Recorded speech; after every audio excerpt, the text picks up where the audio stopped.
कल्पना कीजिए कि एक मुख्यमंत्री को अपनी ही पुलिस और अपनी ही नीतियों के खिलाफ विरोध करने के लिए सड़क पर उतरना पड़े।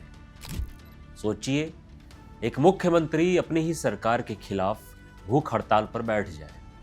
ये कोई फिल्मी कहानी नहीं है, ये बंगाल के पूर्व मुख्यमंत्री अजय मुखर्जी की सच्ची, अविश्वसनीय और दुखद कहानी है।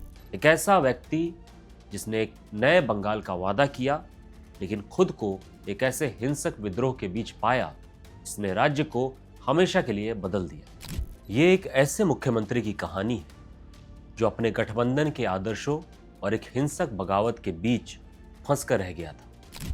एक ऐसी बगावत जिसने बंगाल को तोड़ने की धमकी दे दी थी।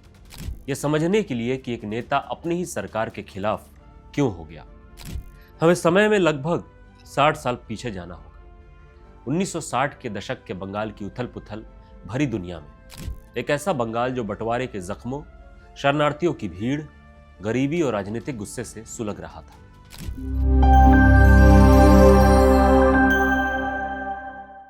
आजादी के बाद का बंगाल सपनों और उम्मीदों का बंगाल नहीं था। यह बंटवारे की त्रासदी से टूटा हुआ, करोड़ों शरणार्थियों के बोझ से दबा हुआ और आर्थिक बदहाली से जूझता हुआ एक प्रदेश था। 1947 में जब भारत आजाद हुआ तो बंगाल भी दो टुकड़ों में बंट गया। इसका पश्चिमी हिस्सा भारत में रहा और पूर्वी हिस्सा पाकिस्तान का अंग बन गया, जिसे पूर्वी पाकिस्तान कहा गया। इस विभाजन ने बंगाल की आत्मा पर एक गहरा घाव छोड़ा। लाखों लोग अपना घर बार, जमीन जायदाद छोड़कर पूर्वी पाकिस्तान से पश्चिमी बंगाल आए। कलकत्ता और उसके आसपास के शहर शरणार्थियों से भर गए। उनके पास न काम था, न रहने को घर। इस सामाजिक संकट के साथ साथ एक बड़ा आर्थिक संकट भी मुंह बाए खड़ा था। कभी देश का औद्योगिक केंद्र रहा बंगाल अब पिछड़ रहा था। जूट मिल बंद हो रही थी, कारखानों में ताले लग रहे थे और बेरोजगारी चरम पर थी। रही सही कसर 1950 और 60 के दशक में पड़े भयानक खाद्य संकटों ने पूरी कर दी। चावल की कीमतें आसमान छू रही थी और गरीबों के लिए 2 वक्त की रोटी जुटाना भी मुश्किल हो गया था। इन सब वजहों से आम जनता में भयानक गुस्सा था। यह गुस्सा सड़कों पर प्रदर्शनों, हड़तालों और आंदोलनों की शक्ल में फूट रहा था और इस गुस्से का सीधा निशाना थी राज्य की कांग्रेस सरकार। आजादी के बाद से ही बंगाल में कांग्रेस का राज था, लेकिन 2 दशकों के शासन के बाद लोग अब बदलाव चाहते थे। कांग्रेस पार्टी खुद अंदरूनी कलह और गुटबाजी का शिकार थी। लोगों का सरकार से मोहभंग हो चुका था और वो एक ऐसे विकल्प की तलाश में थे जो उनकी समस्याओं को समझ सके और उन्हें एक बेहतर भविष्य दे सके। इसी राजनीतिक शून्य और सामाजिक बेचैनी के माहौल में बंगाल एक नए विस्फोटक दशक में प्रवेश कर रहा था।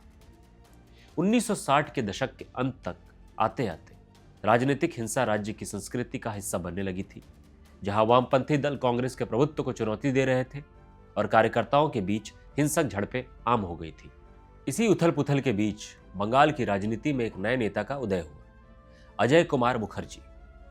15 अप्रैल 1901 को मेदिनीपुर के तमलुक में जन्मे अजय मुखर्जी कोई साधारण राजनीतिज्ञ नहीं थे। वो एक स्वतंत्रता सेनानी थे जिन्होंने गांधी जी के दिखाए रास्ते पर चलकर अंग्रेजों के खिलाफ लड़ाई लड़ी थी। वो भारतीय राष्ट्रीय कांग्रेस के एक पुराने और सम्मानित नेता थे, लेकिन 1960 के दशक तक आते आते उनका अपना ही पार्टी से मोहभंग होने लगा था। उन्हें लग रहा था कि कांग्रेस आम आदमी की समस्याओं से दूर हो गई है। ये बेचैनी इतनी बढ़ी कि 1966 में अजय मुखर्जी ने कांग्रेस के कई अन्य नेताओं के साथ मिलकर पार्टी छोड़ दी। उन्होंने एक नई पार्टी बनाई जिसका नाम था बांग्ला कांग्रेस। जैसा कि नाम से ही जाहिर है, ये बंगाल के हितों की बात करने वाली एक क्षेत्रीय पार्टी थी। अजय मुखर्जी का ये कदम एक बहुत बड़ा राजनीतिक दांव था।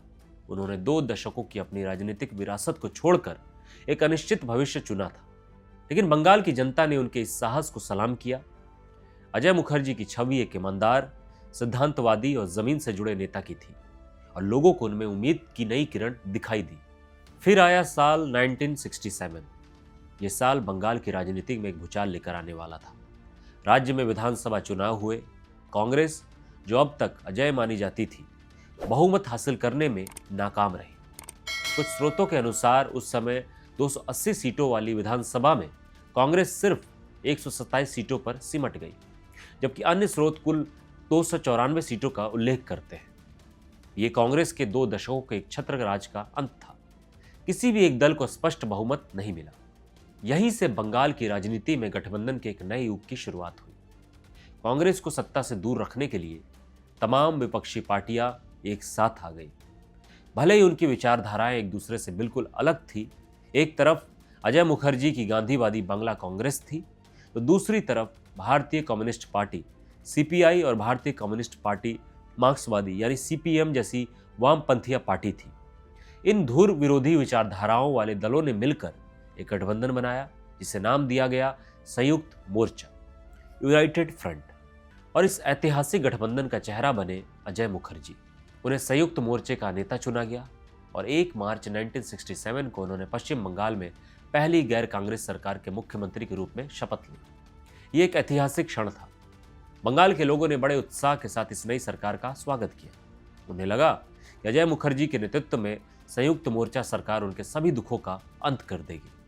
अजय मुखर्जी ने बंगाल के लिए एक नए युग का वादा किया था, लेकिन किसी को अंदाजा नहीं था कि ये नया युग अपने साथ कौन सा तूफान लेकर आने वाला है।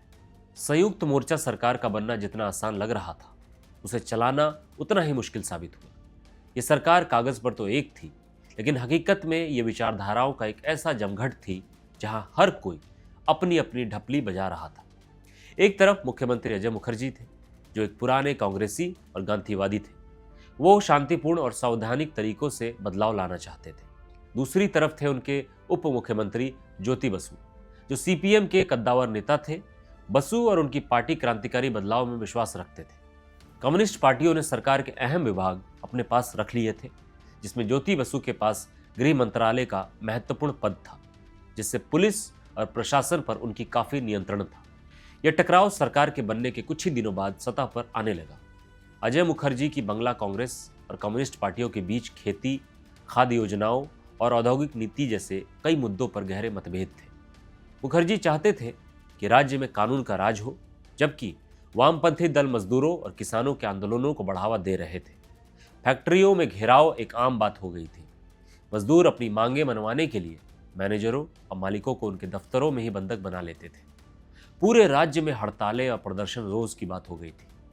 उद्योग धंधे ठप पड़ गए थे और राज्य की अर्थव्यवस्था चरमराने लगी थी। मुख्यमंत्री अजय मुखर्जी असहाय थे।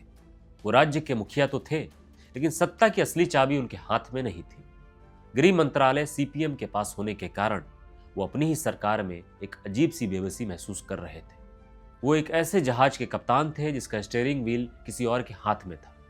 उन्हें लग रहा था कि कांग्रेस से अलग होकर उन्होंने जिस बदलाव का सपना देखा था, वो एक बुरे सपने में तब्दील हो रहा है।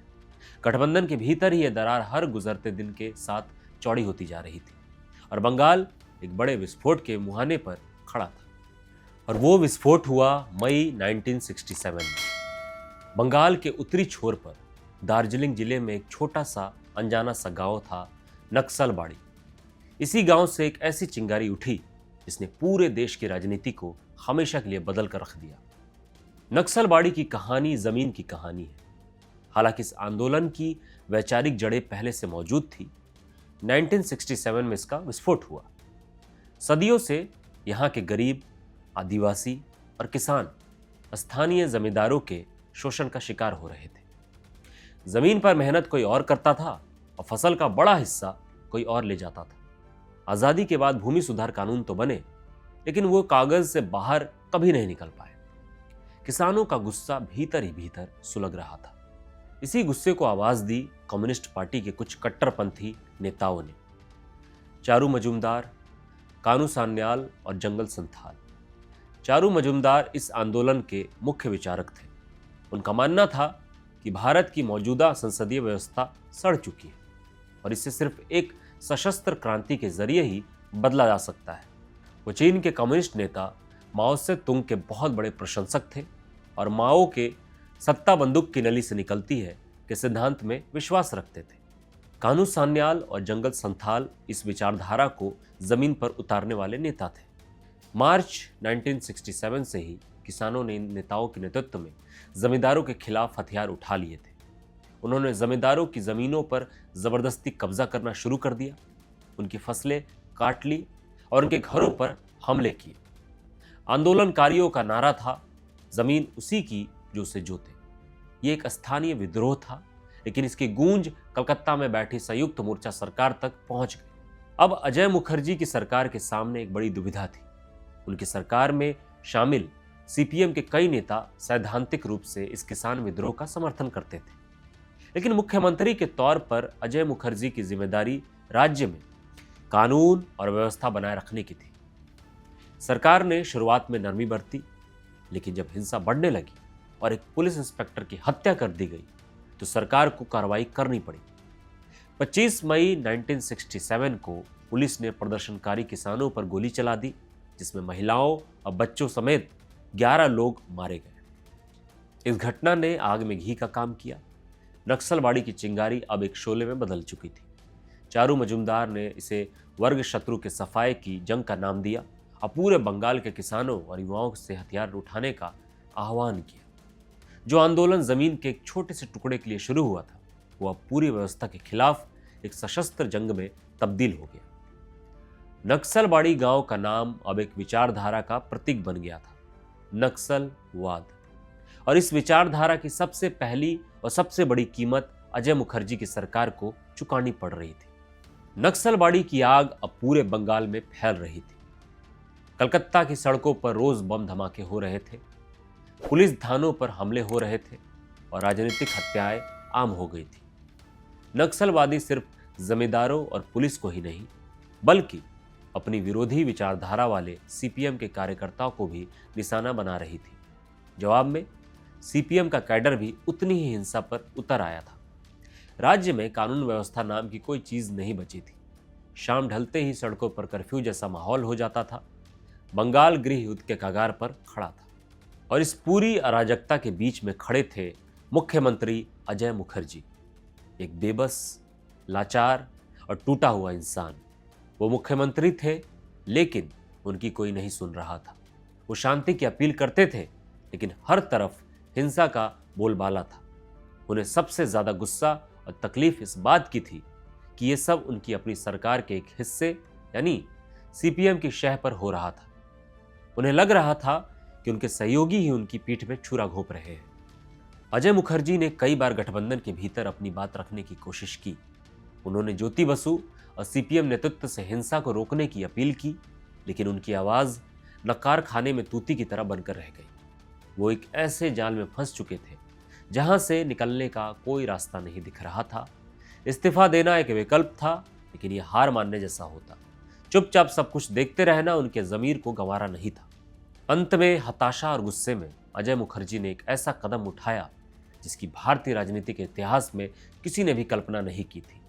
उन्होंने अपनी ही सरकार के खिलाफ विरोध करने का फैसला किया। उन्होंने घोषणा की कि राज्य में बिगड़ती कानून व्यवस्था और राजनीतिक हिंसा के विरोध में वो भूख हड़ताल पर बैठेंगे।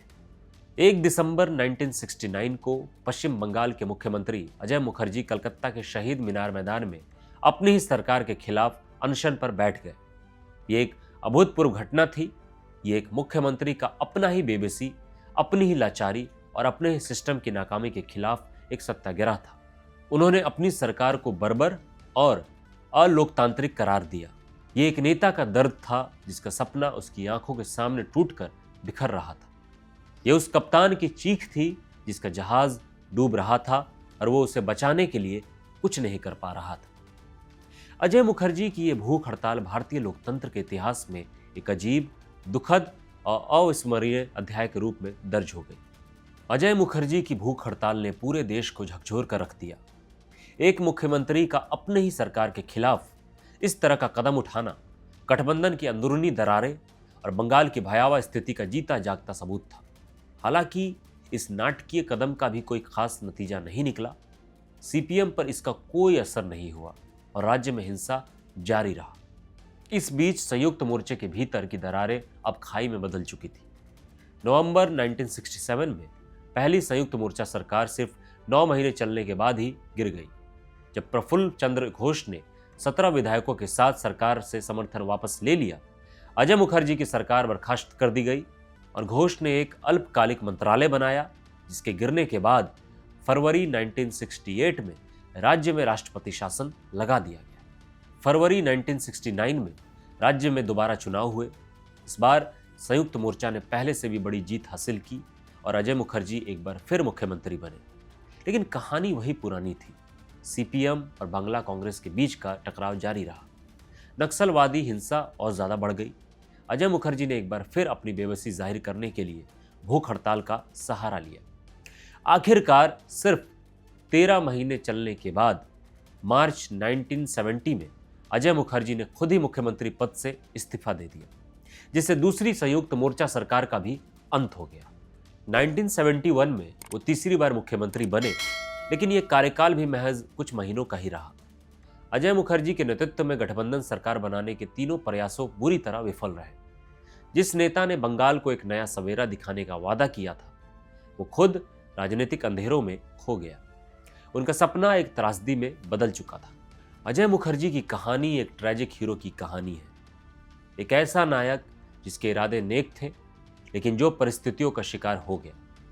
वो एक ईमानदार और सिद्धांतवादी नेता थे जो बंगाल का भला करना चाहते थे, लेकिन वो गठबंधन की राजनीति की मजबूरियों और अपने समय की क्रूर सच्चाइयों को समझ नहीं पाए। वो दो पार्टों के बीच पिस कर रह गए। एक तरफ उनके गांधीवादी आदर्श थे और दूसरी तरफ उनके कम्युनिस्ट सहयोगियों की क्रांतिकारी राजनीति। उनका अपना ही सरकार के खिलाफ अनशन करना उनकी राजनीतिक बेबसी का सबसे बड़ा प्रतीक बन गया। अजय मुखर्जी की सरकारें भले ही असफल रही, लेकिन उन्होंने बंगाल की राजनीति पर गहरी छाप छोड़ी।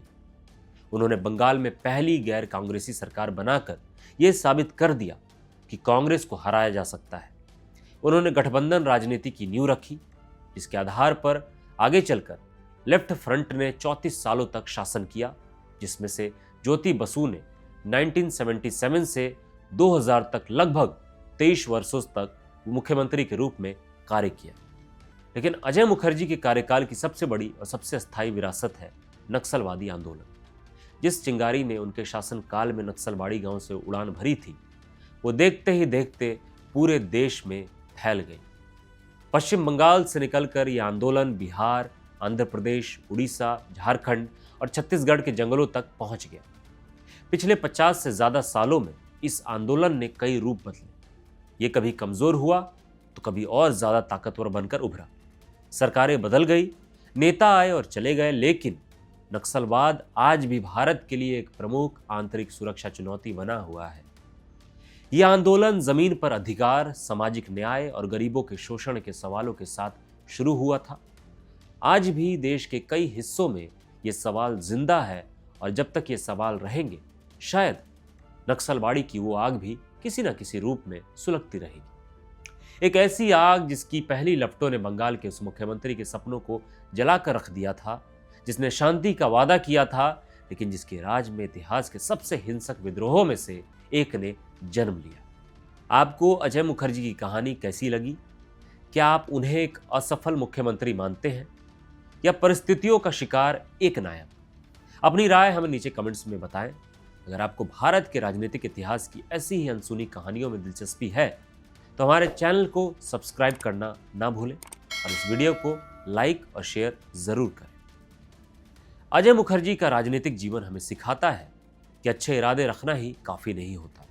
राजनीति की शतरंज पर आदर्शों को हकीकत की जमीन पर उतरना पड़ता है। वो एक ऐसे वक्त में सत्ता के शिखर पर पहुंचे जब बंगाल इतिहास के सबसे नाजुक मोड़ पर खड़ा था। शायद कोई और भी नेता होता तो उस तूफान का सामना नहीं कर पाता। उनकी कहानी एक याद दिलाती है कि कैसे एक व्यक्ति के सपने, उम्मीदें और आदर्श वक्त और हालात की लहरों में गुम हो जाते हैं, पीछे छोड़ जाते हैं तो सिर्फ सवाल और सवाल।